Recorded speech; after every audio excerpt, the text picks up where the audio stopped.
So, pakibigay mo sa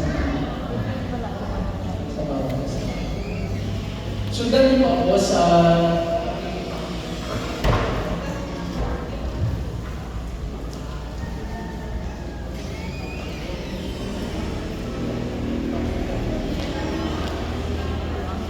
ating gawain na pag-renewal ng marriage vow ay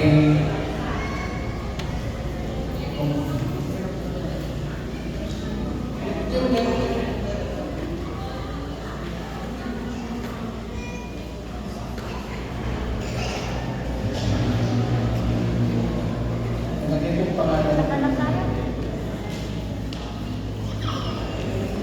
Ito po ang sinasaad ng ating renewal ng marriage vow. Pwede bang bigyan niyo po ng isang microphone ng babae para sa ating kasabay po yung mag-asawa na ibig kasi ang ating renewal ng marriage vow. Lalabas. Sali tayo, wala tayong asawa. Sa inyo na po yan, lalagtaan po natin ang ating mga renewal of marriage vow. Okay?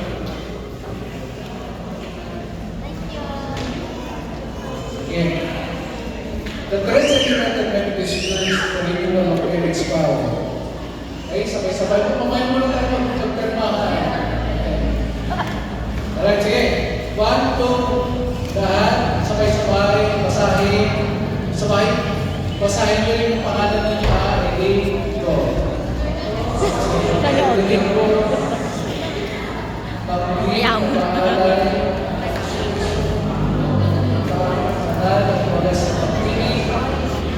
kita, mamahalin, habang buhay, maging sa pinakamaan, maging sa kasakitan, maging sa imahan o kapitalitan. Sa walang pagsakit o mayroon naman, ika'y pinigin habang tayo ang patayin, kapatayan, rinsunod sa kanal ng Diyos ng Diyos, at kapapal ng pangako ay muling pinakikipay ko at iyong aking pangako at pagtitiwala. Sumasabi nawa at pagkumpay at tulong ng Diyos. Ilandaan na iyon at ititin ang Pebrero taong 2026 sa harap ng altar ng kakaisang Iglesia Iglesia Central United Methodist Church. Sa tulong ng Diyos na iyong pagpapalingan. Sige po, inyong na ang inyong renewal of marriage vow. Kayo. Yan.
Sabay-sabay ha.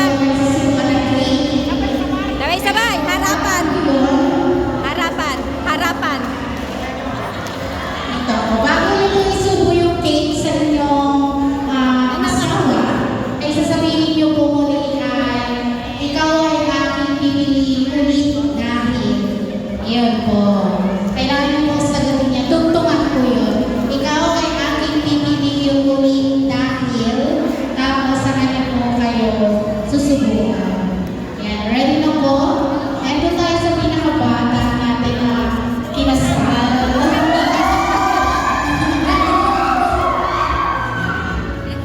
Hendrix. Pitong letra. Ika'y aking pipiliin ulit dahil tayo ay gumawa ng commitment sa Diyos at sa isa't isa na tayo ay magmamahalan at bubuo ng pamilya. At dito, alam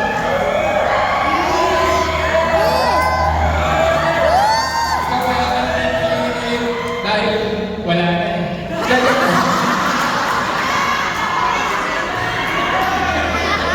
Pero ikaw ay aming pipiliin ulit. Bakit ulit? Dahil araw-araw naman kitang pinipili.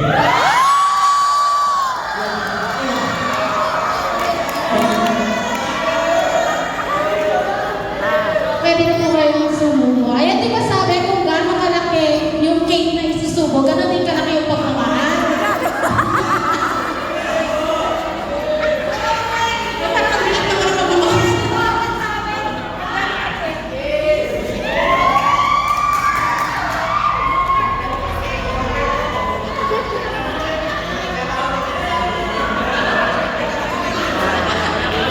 Ayan, next po po. Naija, kaya ang pipiliin. Eyes to eyes. Ikaw ay responsable at mamamayan. Eye to eye. Hindi.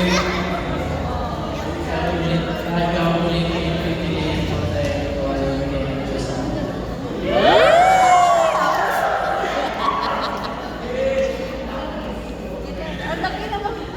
Okay na yan. Malalaki ang pagmamahal ni Daddy.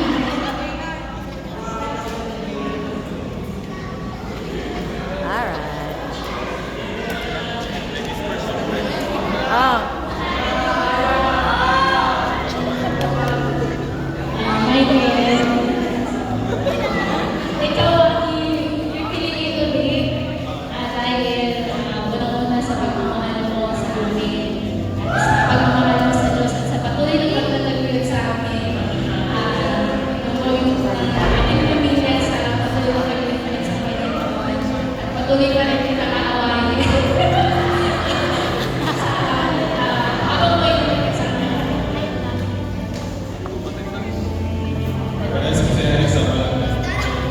Hindi, sabi lang. Pinipili kita mo, pipiliin mo rin kita ng sa oras. Ito yung bigay ng Diyos na bumuo ng buhay.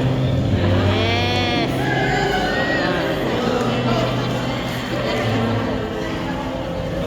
Bawal ang matamis. Konti lang.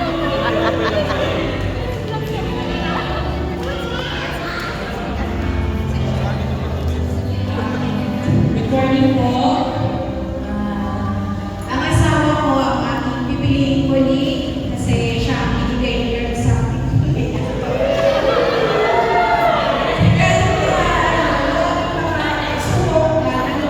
Kasi po sa akin, pero mas pipiliin pa rin namin ang isa't isa. Kaya siya ba?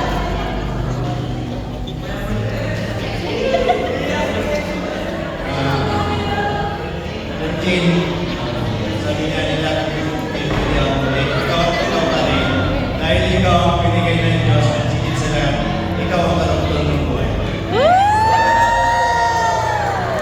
Akin na. Ayan, pasa mo na doon sa kabila. Oh, subo na. Yung cake mo, yung cake. Ay, subo pa. Subo pa? Ready mo naman to.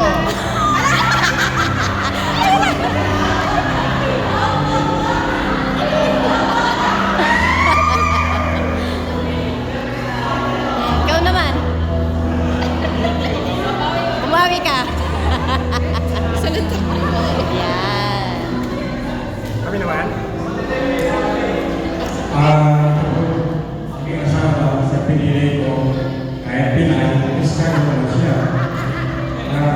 Siya binigay sa akin ng Diyos. Ako wala naman ibang pagpipiliin. Parang siya. Hindi pa rin ang kanyang paglaban niya. Dahil doon sa pumibigay ng Diyos.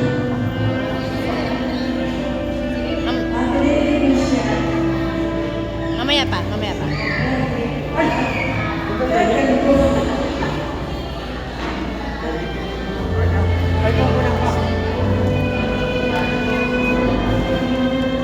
Pero may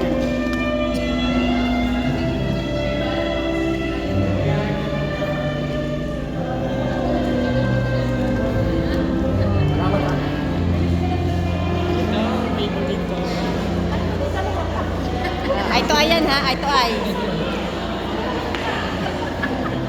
Elmer, ito ang pinili ko kasi mahal na mahal.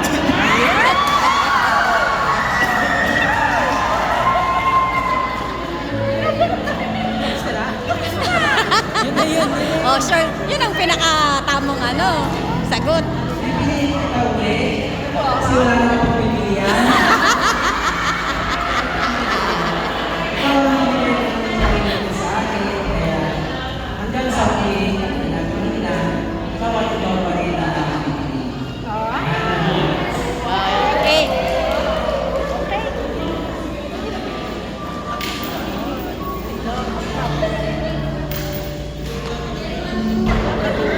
Durog na. Kautin.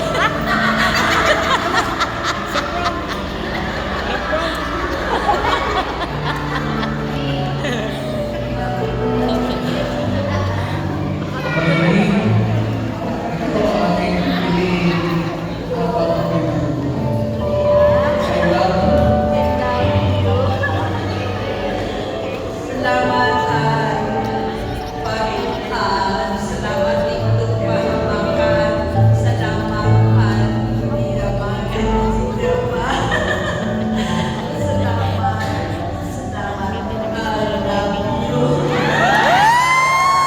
Hindi nakalimutan ng I love you. Talagang pupa eh. Tinuro, tinuro.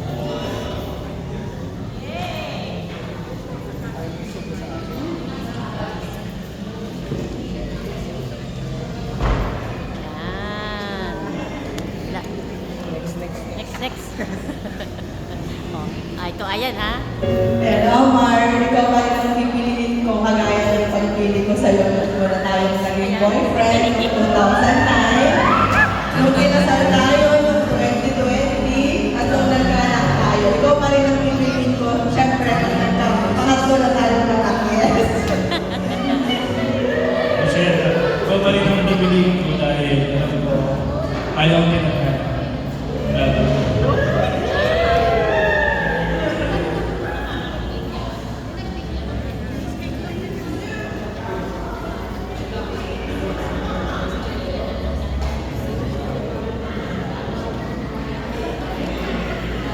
Ito na. Next. Jonathan na lang ko. Ikaw ang pipiliin ko dahil ikaw ang pinanalangin. Binigay ka rin. Sa magkaroon ng direksyon. Walang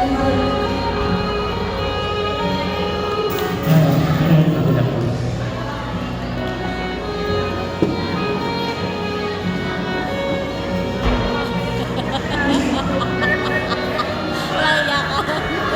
Ikaw pa rin ang pipiliin ko. Dahil ikaw ay pinili ng Panginoon. At mahal na mahal kita. Dahil ayan, puti na lahat ng buhok mo. Mahal na mahal pa rin kita.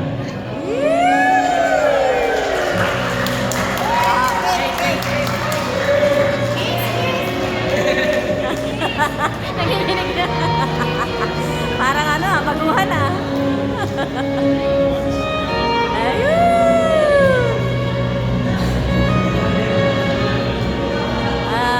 Yan, siya po sa ating panghuli at pinakamagandang pagmasdan. Pwede po ba magharap ang mag-asawa